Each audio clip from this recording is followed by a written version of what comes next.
तो स्वागत है आप सभी का एक बार फिर से कहानी की दुनिया में। और आज मैं आप लोगों के लिए प्रिया का पार्ट 2 लेकर आया हूँ। तो शुरू करते हैं।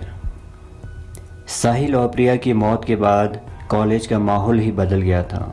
हर तरफ दोनों की रहस्यमयी मौत की बातें हो रही थी। सुमन भी खुद को असहज महसूस करने लगी थी। काश मुझे पहले पता होता दोनों एक दूसरे से प्यार करते हैं तो कभी साहिल से ये गलती होने ना देती। सुमन इन्हीं ख्यालों में डूब गई। कॉलेज बंद हो गया। कॉलेज के बाहर पार्क में बैठे बैठे शाम हो गई। रात होने वाली है सुमन, घर चली जाओ, चौकीदार ने आवाज़ लगाई। सुमन ख्यालों से बाहर निकली। कुछ ही कदम चली थी, रात एकदम से गहरी हो गई। सुमन घबरा गई। उसके कदमों में तेजी आ गई। तभी आवाज़ आई, सुमन रुको, मुझे भी तो घर जाना है। आवाज़ प्रिया की थी। डरते हुए सुमन ने पीछे मुड़कर देखा तो प्रिया अपने सामान के साथ खड़ी थी। सुमन को यकीन नहीं आ रहा था। ऐसे क्या देख रही हो? प्रिया चिल्लाई। तुम जिंदा हो? सुमन ने डरी हुई आवाज़ के साथ सवाल किया। तुम्हारा मतलब क्या है सुमन? हाँ, मैं जिंदा हूँ और तुम्हारे सामने ही तो खड़ी हूँ। तुमने कोई ड्रिंक तो नहीं की है ना? नहीं, कुछ नहीं, बस इतना ही जवाब दिया सुमन ने। अब चले या यहीं खड़ी रहोगी सुमन? प्रिया बोली।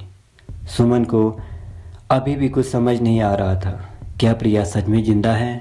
तो फिर साहिल का खून और वो प्रिया के मम्मी पापा, एक साथ बहुत सारे सवाल सुमन के मन में उठने लगे। तुमने कभी बताया क्यों नहीं तुम साहिल से प्यार करती हो? प्रिया ने सवाल किया। मुझे नहीं पता था प्रिया कि तुम भी साहिल से प्यार करती हो। प्लीज़ मुझे माफ़ कर दो सुमन। दोनों बातें करते हुए जा रही थी। इतना चलने के बाद भी घर नहीं पहुंच पा रहे थे। ये बात सुमन को अजीब लगने लगी थी। प्रिया, तुम इतने दिनों तक कहाँ थी? सुमन को जवाब नहीं मिला तो पीछे मुड़कर देखा तो प्रिया वहाँ नहीं थी। सुमन अब डर गई थी। उसे लगने लगा कि वह प्रिया की ही आत्मा थी और शायद आज मुझे भी साहिल की तरह ही मार डालेगी। क्या कर रही हो सुमन? जल्दी आओ। इस बार आवाज़ प्रिया की नहीं, साहिल की थी। प्लीज़ मुझे जाने दो। डर के साथ साथ अब सुमन रोने लगी। सजा तो तुम्हें मिलेगी सुमन। साहिल की आवाज़ सुमन को डराने लगी थी। डरो मत सुमन, तुम चली जाओ यहाँ से। प्रिया ने सुमन को वहाँ से जाने को कहा। अंधेरे के सन्नाटों में सिर्फ दोनों की हंसी गूंज रही थी। हिम्मत करके सुमन धीरे धीरे आगे चलने लगी।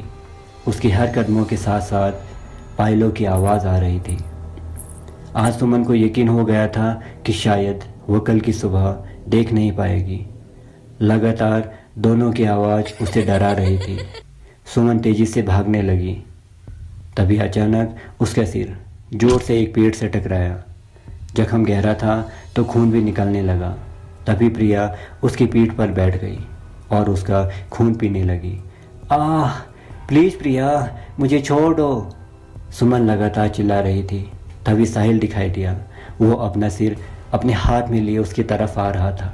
ये सब देखकर सुमन बेहोश हो गई।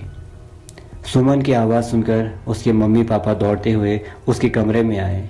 सुमन अपने बेड पर सिर ज़मीन की तरफ उल्टा किए लेटी हुई थी और बेहोश थी। वो रात को साहिल और प्रिया को याद करते करते सो गई थी। दरवाज़ा भी लॉक नहीं था। सुमन की माँ ने चेहरे पर पानी का छींटा मारा तो सुमन ने आंखें खोली। उसने ज़ोर से माँ को गले लगाया। फिर उसने मम्मी पापा को उस डरावने सपने के बारे में बताया।